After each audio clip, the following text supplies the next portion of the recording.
before Tears of the Kingdom came out, I was speculating that Breath of the Wild might follow a timeline that forked off of Skyward Sword's ending Mm, in an entirely new timeline. That way, they would not completely discard the old timeline and still have the freedom to basically do whatever they want.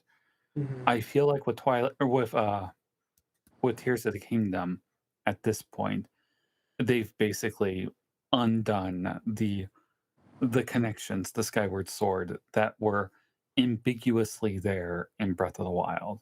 At this point, they want Breath of the Wild and Tears of the Kingdom to be its own thing, isolated. But that's my opinion. I agree. That's definitely my reading of it. And like, I know a lot of people have had timeline theories. There's a lot of other Zelda YouTubers. There's theories I haven't seen yet. So I mean, there's only, I feel like I've only scratched the surface what the options are.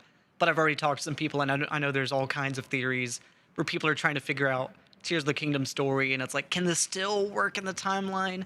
And it's just, it's such a, there's so many mental gymnastics you have to do as a fan now. And yeah, I mean, I think you're right. I think Nintendo, like, I mean, there's things that they're thinking about. I think they still like their old games. They're not trying to completely distance themselves away from those, but within continuity, it's so loose now that it makes it hard to actually try to connect these dots with the actual history of Hyrule.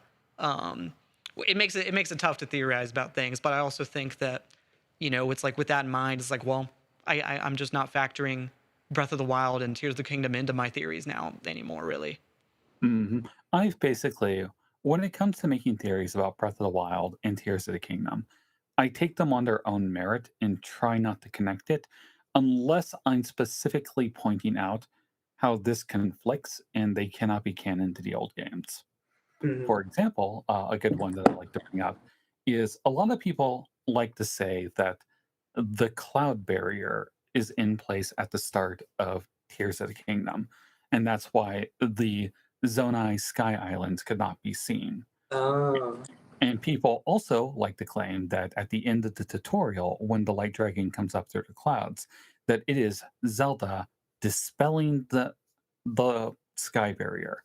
That's not the case because there are books in Lookout Landing, a book that explains that the islands appeared in the sky on the day of the upheaval, which means if there was a sky barrier, Ah. which I do think there was a Zonai cloaking field or something like that, that went away when Ganondorf was revived.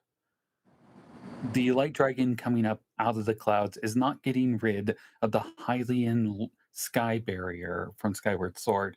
It's just, I don't know, parting some clouds so you can see the surface better.